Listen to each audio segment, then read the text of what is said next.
जय शिवराय मित्रांनो, ई पीक पाहणी याच्या माध्यमातून तुम्ही तुमच्या शेतामध्ये जाऊन स्वतः तुमच्या सातबाऱ्याला विहीर किंवा बोर लावू शकता। तर आता तो विहीर किंवा बोर कसा लावायचा याची संपूर्ण माहिती आपण आजच्या व्हिडिओच्या माध्यमातून लाईव्ह बघण्याचे प्रयत्न करणार आहोत। याच्यासाठी तुम्हाला तलाट्याकडे जाण्याची गरज नाही, कारण पूर्वी जर तुम्हाला सातबारा विहीर किंवा बोर लावायचा असेल तर तलाट्याकडे जावं लागायचं। परंतु आता शासनाच्या माध्यमातून ही पद्धत बंद झालेली आहे। तुम्ही स्वतः तुमच्या शेतात जाऊन तुमची ई पीक पाहणीच्या सहाय्याने तुम्ही तुमच्या सातबाऱ्यावर विहीर किंवा बोर लावू शकतो। तर आता विहीर किंवा बोर कसा लावायचा हे आपण पूर्ण या व्हिडिओच्या माध्यमातून जाणून घेण्याचे प्रयत्न करूयात। याच्यासाठी तुम्हाला सर्वप्रथम ई पीक पाहणी हे ॲप्लिकेशनमध्ये तुम्हाला जायचं आहे। यावर गेल्याच्या नंतर याच्या ठिकाणी तुम्हाला समोर महसूल विभाग हा पर्याय दिलेला आहे।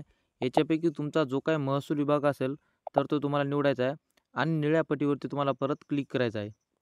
यावर क्लिक केल्यानंतर या ठिकाणी तुम्हाला दोन पर्याय दिलेले आहेत, एक शेतकरी म्हणून लॉग इन करा आणि दुसरं इतर। तर यामध्ये तुम्हाला शेतकरी म्हणून लॉग इन करा, यावरती तुम्हाला क्लिक करायचं आहे। यावर क्लिक केल्यानंतर या ठिकाणी तुम्हाला तुमचा मोबाईल नंबर टाकायचा आहे आणि पुढे जा यावरती क्लिक करायचं आहे।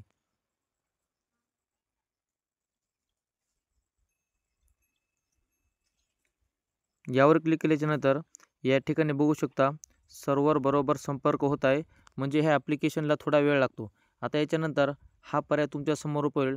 याच्यापैकी जर तुम्ही नवीन खातेदार नोंदणी करत असाल तर यावर क्लिक करा आणि जर तुम्ही पूर्वीचे खातेदार असेल तर या ठिकाणी तुम्हाला तुमचं नाव घ्यायचं आहे।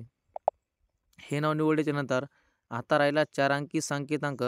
तर हा 4 अंकी OTP कसा काढायचा तर या ठिकाणी खाली बघू शकता लाल अक्षरात तुम्हाला दिलेलं आहे संकेतांक विसरला, तर यावरती तुम्हाला दाबायचं आहे। त्या ठिकाणी बघू शकता तुमचा 4 अंकी संकेतांक तुम्हाला त्या ठिकाणी दाखवला जाईल।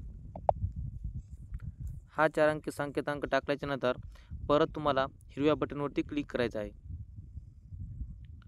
यावर क्लिक केल्याच्यानंतर या ठिकाणी बघू शकता तुमच्या समोर हा पर्याय ओपन होईल। याच्यामध्ये चालू कायम पड नोंदवा, पीक माहिती नोंदवा। तर आपल्याला विहीर किंवा बोर नोंदवायचे असेल तर 1 नंबरच्या पर्यायावरती क्लिक करायचं आहे।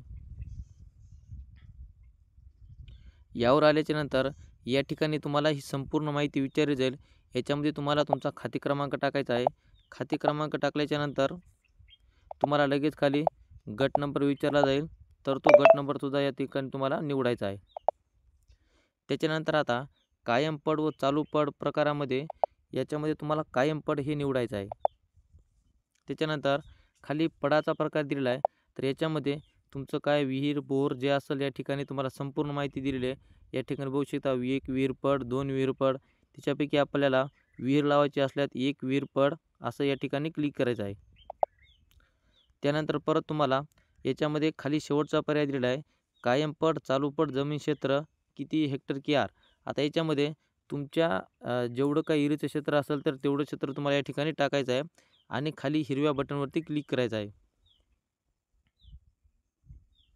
यावर क्लिक केल्याच्या नंतर या ठिकाणी बघू शकता तुमच्यासमोर डायरेक्ट ज्या तुम्ही शेतामध्ये उभे असाल तिथलं लोकेशन मागतं आहे। त्याच्यामुळं तुम्ही ज्या गटामध्ये तुमची विहीर आहे त्याच गटामध्ये तुम्हाला जायचं आहे आणि त्या ठिकाणाहून तुम्हाला डायरेक्ट फोटो अपलोड करायचा आहे। हा फोटो अपलोड केल्याच्यानंतर लगेच 24 ते 48 तासामध्ये तुमच्या सातबाऱ्याला तुमची विहीर लागते।